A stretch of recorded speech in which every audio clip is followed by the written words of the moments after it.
Dear students, loving Sairam. So far we have discussed about plane mirrors, spherical mirrors, the rules for image formation in spherical mirrors and spherical lenses, and we have seen how image formation occurs in both concave and convex mirror and concave and convex lenses respectively. In this particular lecture, we will be seeing what are the uses of concave and convex mirrors, what are the uses of the spherical lenses that we have seen so far, what do we mean by power of a lens, how does refraction happen through a glass slab, and how refraction happens in a prism.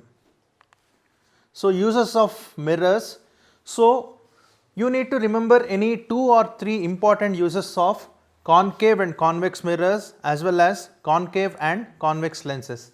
Let us look at the first use of concave mirrors, and when we are looking at the applications or uses of these mirrors, we need to keep in mind the image formation, how it happens through these particular mirrors and lenses respectively. For example, look at this. Concave mirrors are commonly used in torches, searchlights and vehicles headlights to get powerful parallel beams of light. Now, what is the application here? At the principal focus of the concave mirror, we keep the light source, and the rays of light that are coming from this particular source, once they hit the concave mirror, from the second rule, if you remember the second rule, any ray of light passing through the focus after the reflection from the mirror, it emerges parallel to the principal axis. So, all the rays of light that are starting or emerging from focus, once they hit the mirror surface, they emerge parallel. So, what they do at the focus of the concave mirror, they keep the focus light or the light source, so that the emerging beam will be parallel. So, this is one application of concave mirror. Let us see the next one. These are often used as shaving mirrors to see larger images of the face. Now, if you remember the last case of image formation in a concave mirror, we see that the object is placed so very close to the mirror, that is between the principal focus and the pole. Now, when the object is placed between the principal focus and the pole, we know that the image is a virtual image that is obtained in front of the mirror, and it is virtual and erect. The size of the image is enlarged with respect to the size of the object. So, therefore, in concave mirror, all the 5 cases, if you see from the beginning, we see that it produces real and inverted image. But if the object is placed so very close to the mirror, or if the mirror is brought so very close to the object, what happens? We can get a condition where the object is placed between principal focus and the pole of the mirror. In such a case, what will happen? The image obtained is virtual, which means erect, and it is enlarged. So, to see enlarged images, like for example in the case of shaving mirrors and in the case of the dentist using concave mirror, what happens? The mirror is brought so very close to the object, so that the image obtained is virtual, erect, and more importantly enlarged. So, therefore, to obtain enlarged images, we use concave mirror. Let us see one more use of a concave mirror. These concave mirrors are used to concentrate sunlight to produce heat in the solar furnaces. Now, we will be using the rule 1 when we are looking at this. For example, when we have a concave mirror, we know that any ray of light that is coming parallel to the principal axis, after reflection from the mirror, it passes through the principal focus. So, when we are having a beam of light, different rays of light that are coming from very far away, that is to say from infinity, there is a beam of light that is coming and hitting the mirror surface. So, what happens? All these rays of light, after hitting the mirror, they converge exactly at a point which we define as the principal focus for the concave mirror. So thereby what happens, all these rays of light, they are focused at a particular point. So there is an intense beam of light that is being focused at a single point. So therefore the temperature rises. So this particular rule is applied in to concentrate sunlight into produce heat into the solar furnaces. So what we can do, the rays of light that are coming from the sun, if they are made to fall on a concave mirror which is having a certain focal length, all these rays of light, they converge at a point. And you also know that suppose the rays of light that are coming from sun, when they pass through a convex lens, now we have seen through a concave mirror, suppose rays of light that are coming from the convex lens, what happens, those rays of light that are passing through the lens, after the refraction from the lens, they exactly pass through the principal focus after the lens. So what happens, all the rays of light, they are concentrated, and then we see some people playing that they focus all these parallel rays of light on a paper and they can burn the paper. So the intensity of this particular spot, the intensity of the sunlight at this particular spot has so much power that it can generate tremendous amount of heat. So therefore to generate heat in solar furnaces, concave mirrors are used.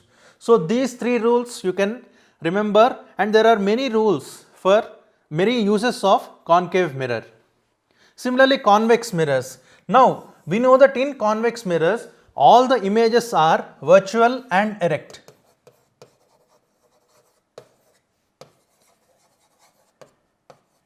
But what happens, the size of the image is diminished. So convex mirrors, now these are commonly used as rear view mirrors in the vehicles. So vehicles, these kind of the side mirrors that you see and the rear view mirror, once you see, we know that these mirrors will be focusing, these mirrors will be reflecting the rays of light that are coming from the far off objects, and the size of the image is diminished, and these are virtual and erect images. Just imagine, instead of a convex mirror, if we use a concave mirror in a vehicle, what happens, some of these images will be formed upside down, which will not serve the purpose. So therefore convex mirrors are used. One particular application of convex mirrors is to use them in vehicles as rear view mirrors and side mirrors, so that it can be reflecting the vehicles that are coming behind. The images of these vehicles are reflected. More importantly, we need a virtual and erect image. So this is one particular application of convex mirror. Similarly, another application of convex mirror, these have a wider field of view and they are curved. So the curved mirrors, the spherical mirrors that we see, these are curved. So therefore what happens, these have a very wider field of view. Earlier in big shopping malls and supermarkets, we used to see these kind of mirrors at the road turnings.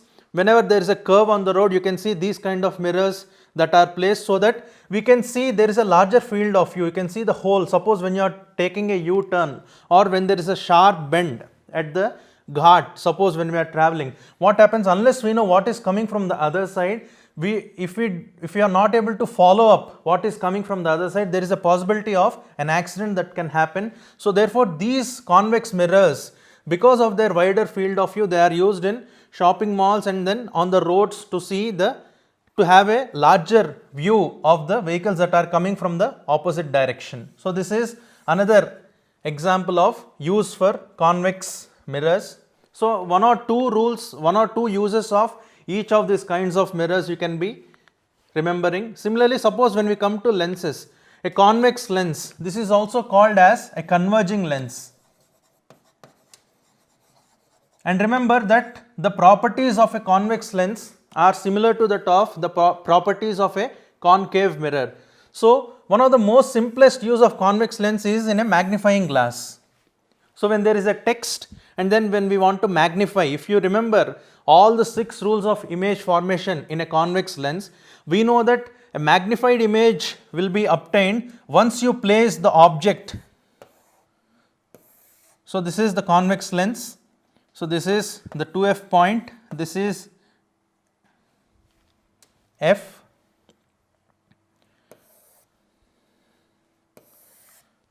this is the 2f, and then this is the focal point, principal focus. Now when we start or when we place the object between f and 2f, we know that the image is formed on the other side beyond the point 2f, and it is a real inverted image which is enlarged. So, look at the size of the object and size of the image. Just remember the case 1, 2, 3, 4, the case 4 of convex mirror. If you remember case 4 of image formation in a convex lens, if you remember, we see that the image formed is real, inverted and enlarged. So, this particular property of a convex lens is used to magnify the text that is placed. So, whenever we want to have a magnified text, we need to align the position of the lens in such a way that the image formed is enlarged, which means the object or the text has to be between the point principal focus and 2f point. So, this is one application of the convex lens. Once the magnifying glass is in the optimal distance, so we need to check what is the optimal distance, that is where to keep this particular lens so that the image will be enlarged. Light rays enter the convex lens of the magnifying glass, become focused on a specific focal point in front of the lens. So, from this particular distance, at an optimal distance, we will be able to get a enlarged image. So, if you remember, in convex lens there are different cases. The image in the case 1 is highly diminished, we have then diminished, and then when we place the object exactly at the 2f point, we have the object, the image is being the same size as that of the object, and then when we place the object between f and 2f, we see that the image is enlarged. So, we need to check for a suitable distance, that is the optimal distance, so that we get a enlarged image using a convex lens. So, convex lenses are used in magnifying glasses so that we obtain an enlarged image, and then convex lenses will be used in the spectacles. Later you will be seeing that whenever people are suffering from far-sightedness is also called hypermetropia. It is a kind of dysfunctioning of the eye where people will not be able to see the nearby objects. They can see the far off objects easily, but nearby objects cannot be seen easily. So, therefore, to rectify that particular defect in eye, we will be using this particular convex lens in the eyeglasses. So, this convex lens, the external lens that we use, should be having a suitable focal length, so that once the rays of light that pass through this particular lens, when they fall on the retina, they are exactly focused. Without using the external lens, what happens? The rays of light, they are focused either before the retina or after the retina.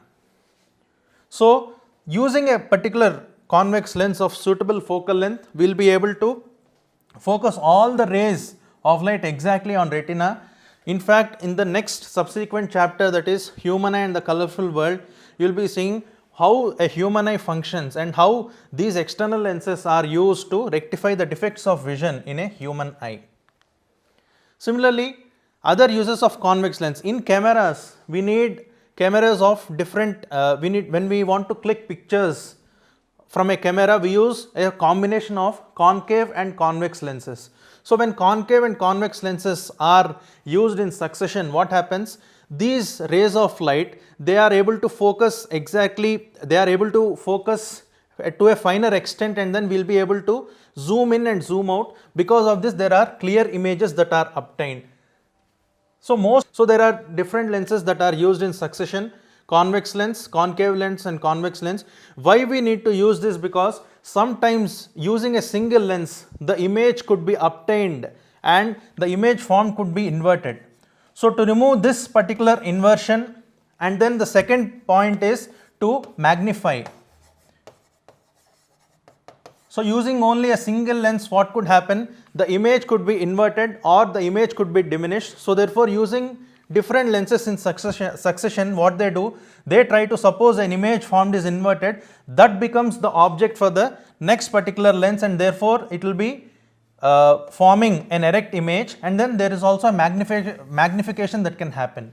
So, using suitable lenses of particular focal length, they will be able to get a clear and well defined, well focused image and it can be used to obtain the image in a camera. So therefore, succession lenses that are placed in succession will be able to give a clear image, and these will be one of the uses of the convex lens. Concave lens. Now remember, concave lens is also called a diverging lens. And then when we are studying the properties of concave lens, you need to remember that this particular concave lens has its properties similar to that of a convex mirror, and always the image formed will be virtual and erect. So in this particular lens, we will not get any images that are inverted. So concave lens, so one particular application of concave lens could be, it is used as a spy hole in the doors. So in most of the buildings we will be seeing the doors are fitted with this particular kind of a small lens that is placed in the middle of the door, so that suppose somebody rings bell from outside, from inside itself we will be able to make out who has come.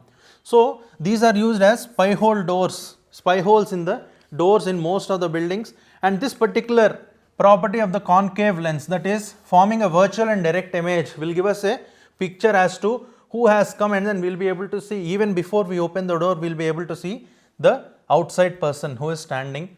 And similarly, these lenses are used to correct nearsightedness. Again, what is nearsightedness you will be studying in the subsequent chapter, but this particular nearsightedness or myopia is a particular defect of vision where people will be able to see nearby things, but they find difficulty to see far off objects. So therefore, by using an external concave lens, so this is the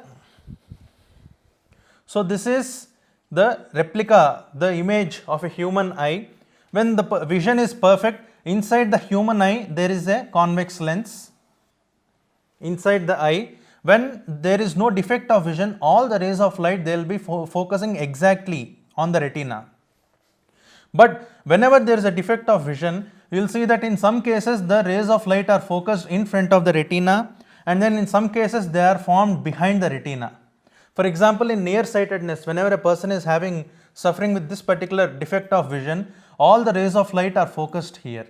So therefore, what they do, they use an external lens, an external concave lens of suitable focal length, so that rays of light that are coming to the eye first pass through this external concave lens, and then they pass through the convex lens, so that the image is focused exactly on the retina. So therefore, by using a concave lens of suitable focal length, we will be able to rectify this particular defect of vision, that is myopia or nearsightedness. So this is another example of the use of a concave lens. And then, as we have seen before, concave lenses and convex lenses, both in succession, they are used in cameras or lenses. So these, for each type of mirror, that is, you need to remember any 2 or 3 important uses of concave mirror and convex mirror. Similarly, you need to remember 2 or 3 uses of a concave lens and a convex lens. Next, we come to this particular concept called power of a lens. Power of a lens is the ability to converge or diverge the rays of light that are falling on it. So we have lenses of different dimensions, we have lenses of different curvature, we have lenses of different thickness. So what happens? These lenses, they will not be able to converge or diverge the light exactly in the same extent. For example, if you look at this, observe the thickness of the first lens and the second lens. We observe that this particular lens is having dimensions, that means this particular lens is appearing thicker compared to this particular lens. So what happens? The rays of light that are passing through the lens, after refraction, they are focusing at this particular point, which is called as the principal focus. But if you look at this, the rays of light that are falling, they converge at a point which is little, suppose we measure the distance from O to F here and call it the distance as x1, and between O to F, if we measure and call the distance x2, we see that in thinner lenses, we see that the distances, that is the focal length, that is x2 or f2, let us call it f2, we call this distance as f1, and we call this particular distance as f2. The focal length in this particular lens will be greater than the focal length in the previous lens. And we observe that as the curvature of the lenses or as the lens becomes more and more thicker, the focal length starts reducing. And suppose the lens becomes more thinner, we see that or we observe that the focal length starts increasing. So therefore, the ability to converge or diverge will determine what will be the power of the lens, and this is how we define the power of a lens. So power of a lens is ability to converge or diverge the rays of light that are falling on it. So mathematically we define the power of a lens as the reciprocal of the focal length, which means power is inverse of focal length. If the focal length is more, it implies that the power of the lens is lesser. If the focal length is less, it implies the power of lens is more because of the inverse relation. Larger the focal length, smaller is the power. Lesser the focal length, larger is the power. So a lens of a small focal length. So small focal length has large power and a larger focal length will have a smaller power. So the SI unit of power is diopter, which is nothing but, so power formula we know, power of a lens is inverse of focal length. So the SI unit of power we want, inverse of the SI unit of length is meters. So 1 by meter or diopter will be called as the SI unit of the power of a lens. So power of a lens we can use diopter, and 1 diopter is defined as 1 by meter. So the 1 diopter is defined as the power of a lens whose focal length is 1 meter. So therefore power of a lens formula is this, and diopter we can also, suppose they give the focal length of a lens is, the power of a lens is 5 diopter. We can find the focal length using this, or suppose they give us the focal length, using this particular expression we will be able to make out or we will be able to calculate what will be the power of the lens. So given any of these two, so if power is given, focal length can be calculated and vice versa. So we observe a thicker lens. So as the lens gets more and more thicker, the focal length starts moving towards the optical center. As the lens becomes more and more thinner, the focal length starts moving away or it starts increasing. Glass slab. So in the last part of this particular video, we will be checking how refraction happens through two components, that is one being the glass slab and another being a glass prism. So glass slab is a substance made of glass having a 3 dimensions. So it's like a cuboid, it's a cuboid shaped. It does not deviate the light but produces lateral sideways shift or the displacement. How this exactly happens we will be checking soon. The refractive index of a glass slab is nearly 1.5. So refractive index, if you remember, it's a constant, and for glass slab the refractive index is calculated to be 1.5. So let's see how refraction happens through a glass slab. So ray of light, so this is the glass slab. When we draw on a 2-dimensional surface, we refracted ray, this is the incident ray. Now this particular refracted ray, as it passes through glass, again at this boundary of separation we draw another normal. Light ray entering from glass to air medium or a denser to rarer medium. So this is the normal. So this becomes the incident ray now, and the refracted ray from glass to air we should be drawing out. Now look at this carefully. Now let's forget the upper part of the diagram. Let's focus only on the second part, that is the lower part. So this becomes the incident ray. Now this is the normal N1 prime, N2 prime we have drawn, and at this boundary of separation we see that if there was no another medium, if there is no change of medium, this ray should have gone say in the same straight line. But what happens, because there is a change in the medium, the light ray deviates, and now we know that because the light ray is travelling from a denser medium to rarer medium, it bends away from the normal. So what was supposed to follow a straight line path like this, it bent away from the normal and emerged outside. So this becomes the angle, this becomes the incident ray, and then this becomes the refracted ray in the second case. So from the beginning, let's observe the ray of light. A ray of light is incident like this. If there is no glass, it was supposed to go off straight. The dotted line shows that. Because there is a change of medium, it bent towards the normal and hit the surface of separation, that is the boundary of separation between glass and air here. And now here this ray, because it is moving from denser to rarer, it should bend away from the normal. So it bent away from the normal and then finally it came out like this. So finally if you see, there are two rays for us now. One is the incident ray and the other is called the emergent ray. There is, in the overall picture, we see that there is refraction happening only inside the glass. That is, air to glass there is one refraction happening, glass to air another refraction happening.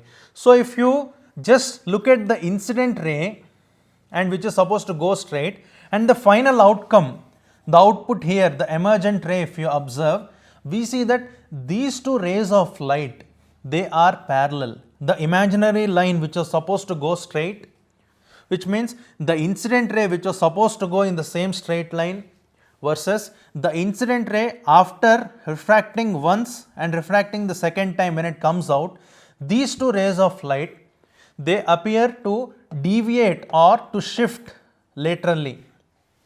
There is no bent here.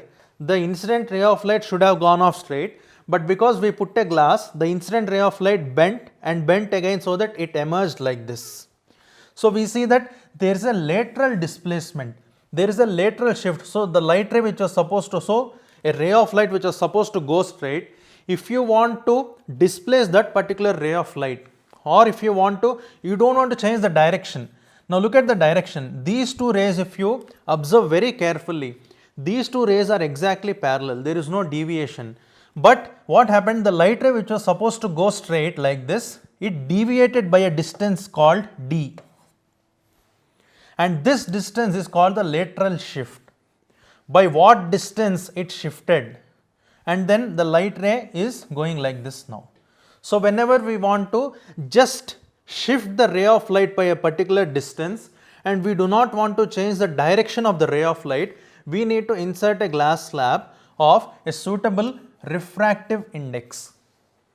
Now this particular distance d mainly depends on the refractive index of the glass. If the refractive index of a glass is a particular constant or a particular number, we observe one particular value of d. If the refractive index of glass changes, we observe another particular value of d. So therefore, we have seen earlier that how we define refractive index. NGA means what? Light ray. Now we are, the first refraction is happening at this particular surface. So air to glass, the refraction is happening here.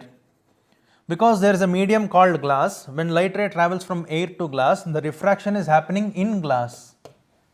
So therefore refractive index of glass with respect to air, which means what? The light ray is entering from air to glass. From air to glass it is coming. And because it is traveling from air to glass and there is a change in medium called glass, we see that refractive index of glass with respect to air is defined as the ratio of speed of light in air by speed of light in glass. And then we have seen why we write like this. Whichever is, this is the definition of refractive index in terms of velocities. How we write the refractive index in terms of velocities? So NGA, the notation means refractive index of glass with respect to air, which means when you translate this whole particular thing into a sentence, so there are two things, listen carefully. Refractive index, I will use Ri for the refractive index. So NGA denotes refractive index of glass with respect to air.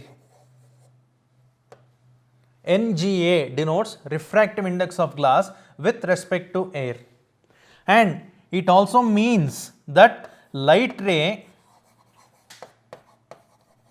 is traveling from air to glass. So this much of information is contained in only this particular expression. The moment we tell NGA, you need to remember that NGA denotes refractive index of glass with respect to air, which means light ray is traveling from air to glass and the refraction is happening in glass. So this much of information, the verbal information, is contained in one particular notation called NGA. Now suppose we write NAG, you know what to write. Refractive index of air with respect to glass, which means light rays traveling from glass to air and the refraction is observed in air. So you need to know how to decode this particular notation into verbal sentence. And then because A, the medium air, is near to the equal to sign, we place it in the top, in the numerator, the other one goes to the denominator naturally. And if you remember this notation correctly and the formula correctly, never will be able to make in the calculations related to refractive index. Also, the refractive index in terms of the angles now. Now look at this, incident angle I, angle of refraction R. We know that Snell's law. So later we will be studying what is sine and what is cos and other things in mathematics, that is the trigonometry part. But the same refractive index, if you know the angles, it can be calculated using sin I by sin R. Again, the sign of angle that you write here should be in the medium air. In air, because there is incident, we write I, and then the other medium down comes the glass. In glass refraction is happening, so therefore we write angle R in the glass. So therefore remember, the two expressions for refractive index are shown here. So if you know the velocities, use this expression correctly. If you know the angles, you can use this particular expression. So this is how the refraction happens in a glass slab. Actually there is a double refraction that is happening from air to glass once the light comes. So this is one point where the bend is happening. From glass to air, again at this particular surface, at this particular boundary, the refraction happens. And then the incident ray that is incident here finally comes out like this. Instead of going in this particular axis, along this particular axis, or in this particular way, there is a shift that happens. It is being pushed towards this side and it emerges from this side. So therefore the final ray that comes out, emerges, is called the emergent ray. And these are separated by a distance called the lateral distance or the lateral shift, which is denoted by D. In the later future studies, we will be seeing how we calculate this particular distance based on the data available, that is based on the refractive index of the glass slab that is shown. Similarly, in a triangular prism, an optical prism is a transparent optical element with flat polished surfaces that refract light. So this is how it's a three-dimensional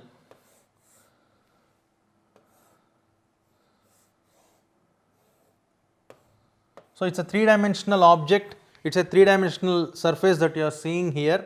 If it draws with straight lines, you will be able to make out that this particular three-dimensional triangular thing is called a prism. And this is how, when you keep it on the two-dimensional plane or two-dimensional surface, it shows how refraction happens through a prism. Now look at this carefully again. A ray of light is incident on the surface, this side of the prism. I call the prism PQR. And this triangular prism, this angle A is called the apex angle. Apex angle A of the prism. Now light is being incident from this, in this direction along AB, and then we have drawn the two-dimensional projection of the prism on the paper.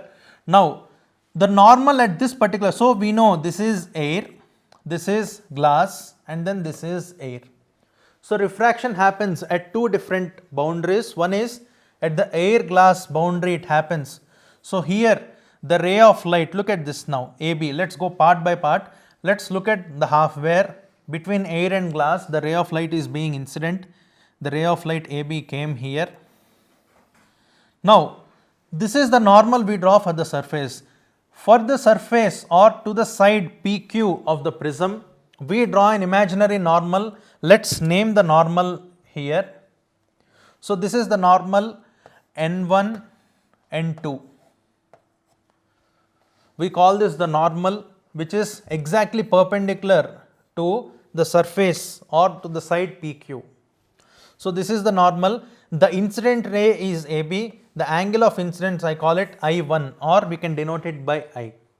Now, if there was no prism or if there was no another glass surface here, the ray of light should have gone in this particular direction. It should have gone off straight, but because there is a medium of glass that is inserted here, instead of going in this direction, the ray of light that is coming, it bends towards the normal. So, since this is the normal, the ray of light bent towards the normal and it travelled inside the glass in this particular way. What was supposed to go straight like this, because there is a deviation, and when the light ray enters from rarer medium to denser medium, the denser medium here being glass, ray of light bends towards the normal, it bent towards the normal, and therefore it followed this particular path. Now, again what is happening, from denser medium, that is glass, the light ray is travelling towards rarer medium. So, the light ray, again we draw another normal, we call it N1 prime, N2 prime. So, the ray of light which is coming from the glass, as it travels from the denser medium to the rarer medium, what was supposed to go straight. So, if there was no another change of medium, this ray of light would have continued. If glass was still there, if the prism was much bigger, this would have continued in the same straight path. But because there is a change in the medium, and now the light ray is travelling from denser to rarer medium, the ray of light which was supposed to go straight, it was supposed to go like this,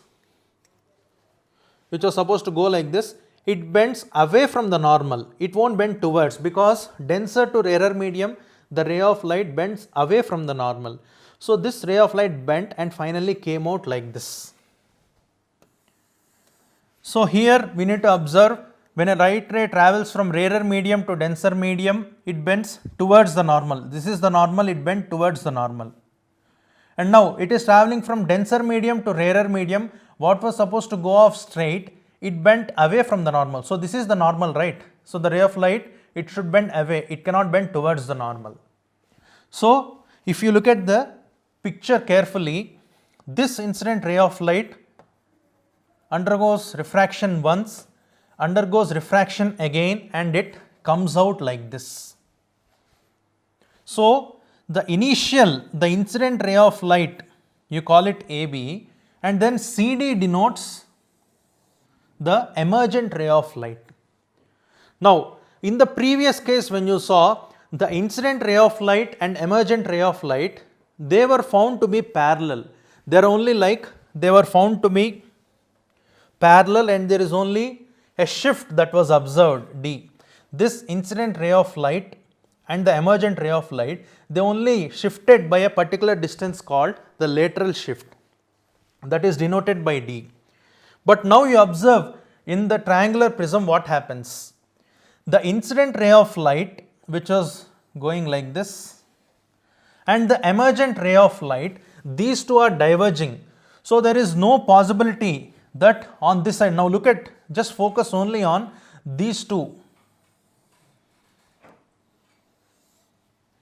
Just focus on these two.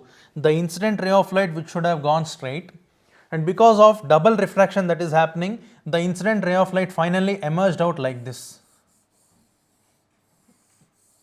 So, these are straight lines for you.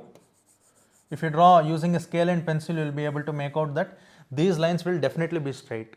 Now, listen carefully, these two rays of light, they never intersect on this side because they are diverging. This ray continues to go off straight and this particular ray continues to go in this direction. But if you extend them back, we observe that they appear to meet at a particular point O, and then we can measure that there is some kind of angular difference between the incident ray and the emergent ray. Earlier, in the case of a glass slab, we observe that the incident ray and emergent ray, they are parallel, which means there is no angular difference between both of them. But now in a prism, what happens? There is some kind of angular difference, some kind of angular deviation between the incident ray and the emergent ray. And if you measure what is the angle of difference between incident ray and emergent ray, that particular angle is called angle of deviation. So whenever we are using a triangular prism, there is some kind of angular deviation that is observed between the incident ray and the emergent ray, and that is called angle of deviation. Whereas in the case of rectangular glass slab, we observe that there is no angular difference or there is no deviation between incident ray and emergent ray, but there is a parallel shift or there is a lateral shift by a particular distance which is observed. So using a prism, we can deviate a particular ray of light into another direction. What was supposed to go straight, we have deviated by this much angle and then we have sent it out like this.